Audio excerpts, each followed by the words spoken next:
the last thing we want to do is put a big diesel generator in here Right. and start tearing up the landscape. So we came up with a concept called perching lightly. Perching lightly. I like that. Right on our website, on the motto, on the line, it says perching lightly on the edge of the world. Hello, friends! Today I am still in San Diego. I walked to the bay from my best friend's house. I'll show you around. We've got the water. It's so nice. Lots of birds.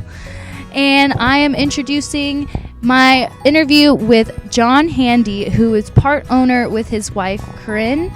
And they own Treebones Resort in Big Sur, which I actually stumbled upon this interview from meeting someone that camped near me on New Year's Eve who suggested that I go check out Treebones, and I'm so glad that I did because it was an amazing interview listening to him talk about how they run their business in a way that is sustainable and they're always thinking about the earth. And if you're enjoying these videos, please like them and subscribe to my channel because it really does help get the word out. And I appreciate your support. Thank you. If you'd like to check out Treebones Resort for yourself online, I have linked to their website, which is under the description of this video on YouTube, as well as the other two parts of this interview. I hope that you check that out because they have some amazing pictures, as well as I linked to my article that has some of the pictures that I took when walking around. I want to thank John Handy so much for taking the time to meet with me. I'm truly inspired by all that you're doing at Treebones Resort, and I hope that businesses can be inspired as well to think about the environment more when they are running their own business. So I will stop talking, and I hope you enjoy this interview. Thank you so much for meeting with me today, John. My pleasure. My pleasure. So, John, can you tell us about yourself? Yeah. So my family and I, my wife and I have actually bought this property in 1987. So we were 27 years old when we acquired the land. Okay. And a year after we got it, it was rezoned to commercial property without our request. Really? Yeah. So we had a dream of moving up here someday when I retired. You know, that would be a long time in the future. But in the meantime, our dream changed until we started envisioning what Treebones would become, which we'll talk about in a second. But my background was toy design. So I worked at Mattel Toys, and I was in charge of the design department there. And so running a hotel, building a hotel, and all that goes with it was pretty foreign to me. Right. But I knew in the beginning that I wanted to reimagine what it would be because I was doing a lot of traveling at the time, and I was going all over the world, and staying in a hotel was not a bonus for me after a while. It had to be kind of like a miniature version of your house. And if I was on vacation, I wanted a different experience. And so this was, 1987. Ecotourism wasn't a trend, and glamping hadn't even been invented as a word. Right. But as we started envisioning what we were going to do, we came up with something that would be a lodging experience that was glamorous camping. All right. Before that was a term. And the eco part of what we do was something that just came out of our nature because this land had not been developed. It smelt beautiful. It had great views. And the last thing we wanted to do was we're going to be off the grid because there's no grid. The last thing we want to do is put a big diesel generator in here and start tearing up the landscape. So we came up with a concept called perching lightly. Perching lightly. I like that. And right on our website, on the motto, on the line, it says perching lightly on the edge of the world.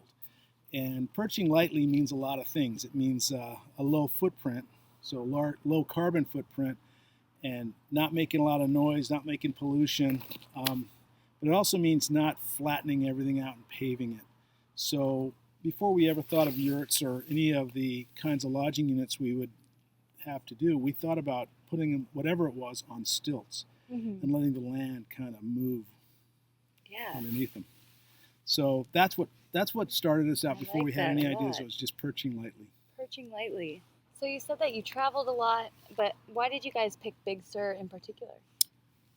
When we started looking for property, we didn't necessarily pick Big Sur. We picked the Central Coast. Okay. And we knew we didn't want to live in some city lot. but we felt like we were ocean dwellers. We felt like we needed to be near the sea, and we needed some land. My wife, Corrine, has always loved horses. Oh, and so we actually had a horse in the city in Long Beach where we lived. Wow.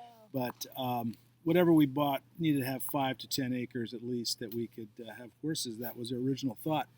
And we looked and looked and couldn't find anything. We could find things that were 1,500 acres, but not 5 acres or 10 acres on the ocean. And then this piece of property came up for sale. And so we hadn't really been looking at Big Sur, although we've always been fascinated by it, because when we were married in 1983, we came down the coast from Canada all the way to Southern California. Wow. And actually the one place we couldn't go was Big Sur because the road was closed that year. Really? It had closed for a whole year from a landslide. Wow.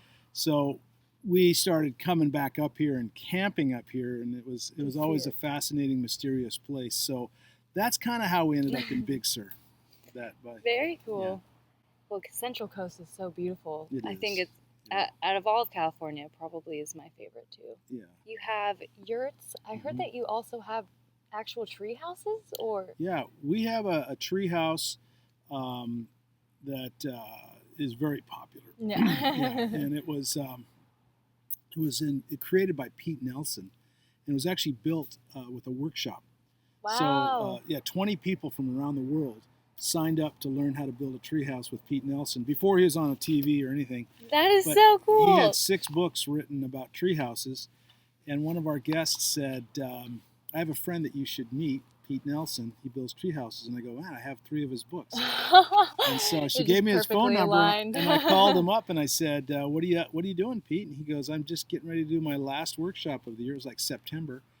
And I said, well, why is it your last one? And he said, because I live in Seattle, and they always happen here in Seattle, and it starts raining and it won't stop until May. So I said, well, what about doing one in Big Sur?